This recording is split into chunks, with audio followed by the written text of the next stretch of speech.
Hello friends, welcome to our channel. நம்ம சேனல்ல PGTRB mathematics prepare பண்ணவங்களுக்காக தொடர்ந்து நம்ம வீடியோஸ் கொடுத்துட்டே இருந்தோம். ரொம்ப நீண்ட நாள் 2-3 வருஷமா கொடுத்துட்டே இருக்கோம். அதில் பார்த்தீங்க அப்படின்னா கடைசி நேரத்தில் எக்ஸாம் எதிர்பார்க்காம ஏர்லியராக அனௌன்ஸ் பண்ணி அதில் அனௌன்ஸ் பண்ணதுக்கு பிறகு சிலபஸை மாற்றி அந்த மாதிரி நிறைய குழப்படிகளுக்கு மத்தியில் 12/10/2025 அன்னைக்கு நம்மளுக்கு எக்ஸாம் முடிஞ்சிருச்சு. இப்போ 2-3 நாளில் ஆன்சர் கீ வெளியிட்டுட்டாங்க. ஆல்மோஸ்ட் நிறைய பேர் இப்போ நம்மளுக்கு கிடைக்காது, கிடைக்குமா கிடைக்காதா அப்படியெல்லாம் ஒரு கன்ஃபியூஷனில் ஒரு குழப்பமான மனநிலையில் இருந்துகிட்ருப்பீங்க. இப்போ நான் இந்த வீடியோவில் என்ன சொல்ல போகிறேன் அப்படின்னா, ஒருவேளை PGTRB மேத்ஸில் உங்களுக்கு கிடைக்காத சூழ்நிலை இருந்ததுன்னா வாட் இஸ் நெக்ஸ்ட், அதை அடுத்து என்ன பண்ணுறது அப்படிங்கிறது விஷயமாக தான் நினைக்க உங்கள் கூட ஷேர் பண்ணிக்க போகிறேன். சில தாட்ஸ் தான், நம்மளோட ஏஜுக்கு நம்மளுக்கு தோணக்கூடிய சில விஷயங்களை உங்கள் கூட ஷேர் பண்ணிக்கலாம்னு நினைக்கிறேன். அதுக்கு முன்னால் சேனலுக்கு நீங்கள் வந்தீங்கன்னா சப்ஸ்கிரைப் பண்ணிக்கோங்க, ஃப்ரெண்ட்ஸ்க்கு ஷேர் பண்ணுங்கள். ஒரு Telegram group, WhatsApp channel, Insta account link கொடுத்துருக்கேன், ஜாயின் பண்ணிக்கோங்க.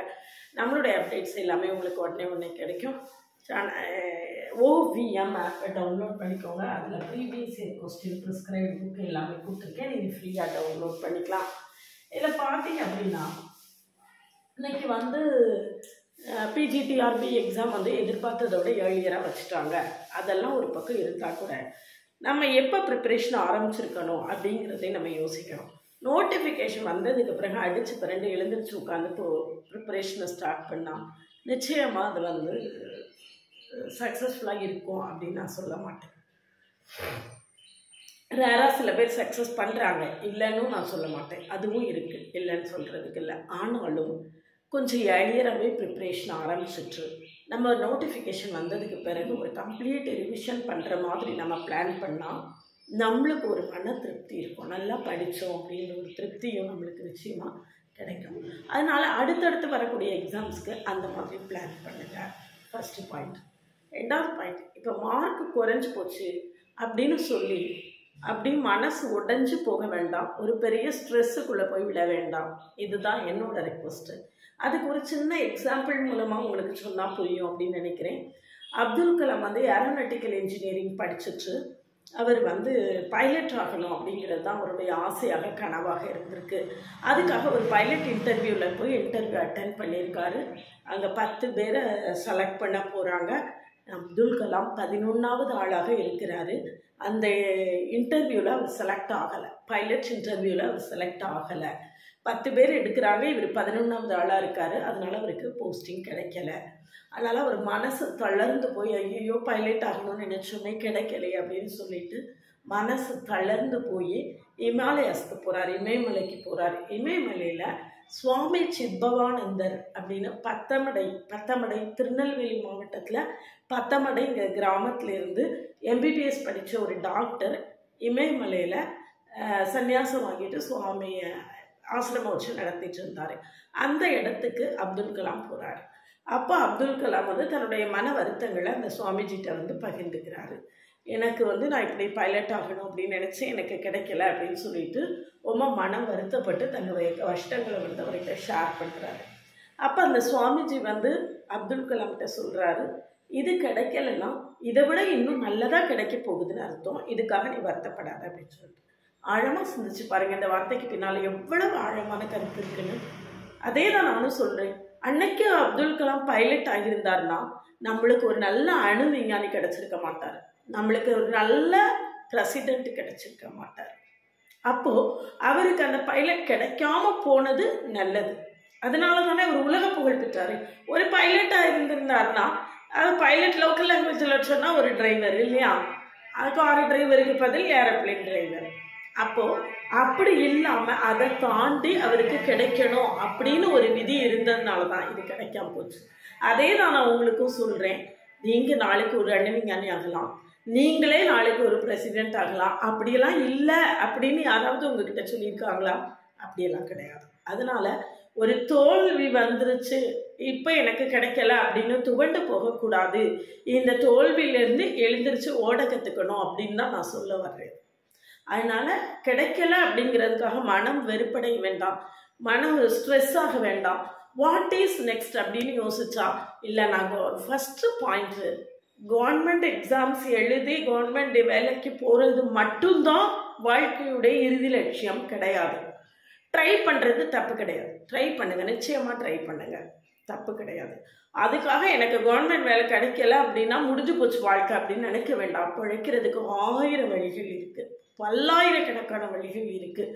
அதனால இப்போ இருந்துட்டு இருக்கிற வேலை கஷ்டமாக இருக்குது, இப்போ இருந்துட்டு இருக்கிற வேலையிலேருந்து அடுத்து மாறணுங்கிறதுக்காக தான் நம்ம எக்ஸாம் எழுதணும், அந்த மாதிரி கிடைக்காம போச்சு அப்படிங்கிறதெல்லாம் ஒரு பக்கம் இருந்தால் கூட வாட் இஸ் நெக்ஸ்ட்னு யோசிங்க.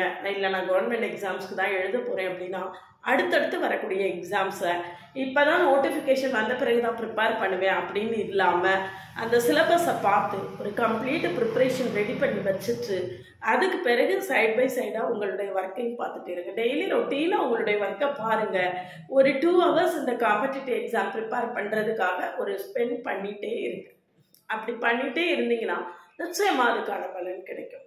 நான் எக்ஸாம் வந்தோடனே ஓடி முட்டி படிப்பேன், பிறகெல்லாம் படுத்து தூங்குவேன் அப்படின்னா அதனால எந்த பிரயோஜனமும் கிடையாது. அப்புறம் முயலாமல் கரையாக தான் இருக்கும். அப்படி இல்லை, அதனால எந்த பிரயோஜனம். அதில் ரொட்டீனாக படிங்க, தினமுமே படிங்க, ஒரு நாள் கூட தவறாமல் படிங்க. அந்த மழையே வராட்டாலும் இந்த வயலை உழுதுகிட்டே இருந்தாலும் அந்த கதை தெரியும் இல்லையா, உங்களுக்கு எல்லாருக்குமே தெரிஞ்சிருக்கும். வயல் உழுதுகிட்டே இருக்கார் அந்த ஊரில், மழை பல வருஷங்களாக பெய்யவே இல்லை. அப்போ எல்லாரும் படுத்து தூங்கிட்டாங்க. இவர் மழை வரும் நம்பிக்கையோடு ஒரு ஆள் மட்டும் என்ன செய்துட்டு இருக்காரு, டெய்லி உழுதுகிட்டே இருக்காரு. மழை வர்ற அன்னைக்கு அவர் மட்டும் தான் விதைச்சாரு, அவர் மட்டும்தான் அறுத்தாரு. மற்றவங்க எல்லாரும் தரிசா போட்டாங்க, நிலம் வம்பா போச்சு. அதனால நல்ல நம்பிக்கையோட நம்ம தினமுமே அந்த வேலையை ரொட்டீனாக பார்த்துட்டு இருந்தோம்னா அதுக்கான பலன் நம்மளுக்கு நிச்சயமாக கிடைக்கும். அதனால் ரொட்டீனாக படிங்க, தினமும் படிங்க. அடுத்து UGTRB எக்ஸாம் இருக்குது. ஒருவேளை நீங்கள் செட்டு பாஸ் பண்ணியிருந்தீங்கன்னா அசிஸ்டன்ட் ப்ரொஃபஸர் எக்ஸாம் சீக்கிரத்தில் வருதுன்னு சொல்கிறாங்க. அடுத்து UGTRB இருக்குது, டெட் இருக்குது. டெட்டு பாஸ் ஆகலைன்னா டெட்டு எழுதி பாஸ் ஆகிக்கோங்க. டெட்டு நவம்பர் 6ஆம் தேதி எக்ஸாம் இருக்குது, அதுக்கு ப்ரிப்பேர் பண்ணி பாஸ் ஆகுங்க. அதை பாஸ் ஆகிட்டிங்கன்னா அடுத்து UGTRBக்கு ப்ரிப்பேர் பண்ண ஆரம்பிக்கலாம். இப்படி அடுத்தடுத்து CSIR நெட் எக்ஸாம் கிளாஸ் எடுத்துகிட்ருக்கேன். இது எல்லாத்துக்குமே நான் கிளாஸ் எடுத்துகிட்ருக்கேன். செட் எடுக்கலை, மற்ற எல்லாத்துக்குமே நான் கிளாஸ் எடுத்துகிட்ருக்கேன். கிளாஸில் ஜாயின் பண்ணவில்லைங்கன்னா காண்டாக்ட் பண்ணுங்கள். இல்லை, இதெல்லாம் விட இன்னொரு முக்கியமான விஷயம் சொல்கிறேன். மேத்தமெட்டிக்ஸுக்கு இன்ன வரைக்கும் ஒரு பயங்கரமான ஒரு ஆஃபர் இருந்துகிட்டே தான் இருக்குது. நாம் அந்த ஆஃபரை எந்த அளவுக்கு கரெக்டாக பயன்படுத்துகிறோம் அப்படிங்கிறது தான் பிரச்சனை. இப்போ கூட நீங்கள் எல்லாம் பார்த்துட்டு இருக்கக்கூடிய அவ்வளோ பேர் வேறு ஊர்லேருந்து வேறு இடத்துல இருந்து பார்த்துட்ருப்பீங்க. நீங்கள் எந்த இடத்துல இருக்கீங்களோ அந்த இடத்துல சின்னதாக உங்கள் வீட்டில் ஒரு டியூஷன் கிளாஸ் ஆரம்பிங்க. டியூஷனில் எனக்கு தெரிஞ்சு வருஷத்துக்கு 15 லட்சம் 20 லட்சம் சம்பாதிக்கிறவங்கெல்லாம் இருக்காங்க. மாதம் 15 லட்சம் சம்பாதிக்கிறவங்க இருக்காங்க மேத்ஸ் டியூஷன் எடுத்து. உங்களால் இமேஜின் பண்ண முடியுதா? ஏன் அதை நீங்கள் செய்யக்கூடாது? மாதத்துக்கு 15 லட்சம்னா PGTRB UGTRBலாம் எந்த மூளைக்கு? அவன் மிஞ்சி போனால் 1 லட்ச ரூபா சம்பளம் தருவாங்களா? அப்போ நம்ம மாதம் இவ்வளோ ரூபா சம்பாதிக்க முடியுங்கிற ஒரு படிப்பை நம்ம கையில் வச்சுக்கிட்டு நாம் கையில் வெண்ணெயை வச்சுட்டு நெய்யை தேடி அலையிற மாதிரி நம்மக்கிட்ட படிப்பு இருக்குது, நம்மளுக்கு பாடம் சொல்லி கொடுக்க தெரியும் அப்படின்னா நீங்கள் இருக்கிற இடத்துல பார்ட் டைமாக ஒரு டியூஷன் சென்டரை போடுங்க. டியூஷனில் விட உலகத்தில் மிகப்பெரிய சம்பாத்தியம், முதலீடே இல்லாத சம்பாத்தியம். வீட்டில் ஒரு ரூமில் போடுங்க டியூஷனை. அங்கே ரூம் எடுத்தேன், இங்கே ரூம் எடுத்தேன், அதை செஞ்சேன், வாடகை கொடுத்தேன், அப்படியெல்லாம் பண்ணாதீங்க.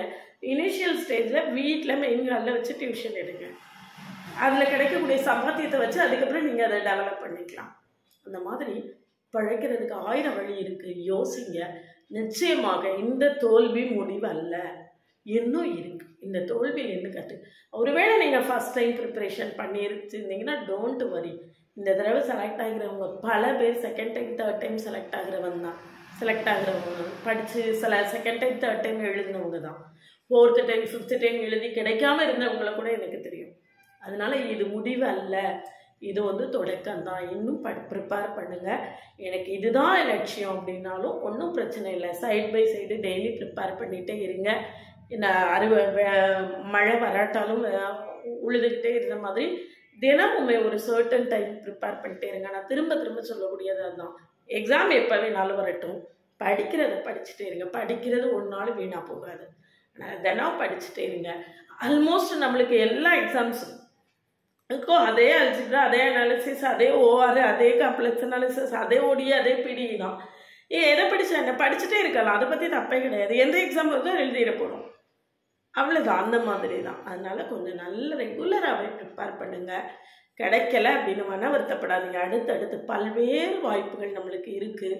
ஃபஸ்ட் டைம் எழுதுறீங்க அப்படின்னா டோன்ட் வரி, அடுத்த தடவை நிச்சயமாக கிளியர் பண்ணிடலாம்.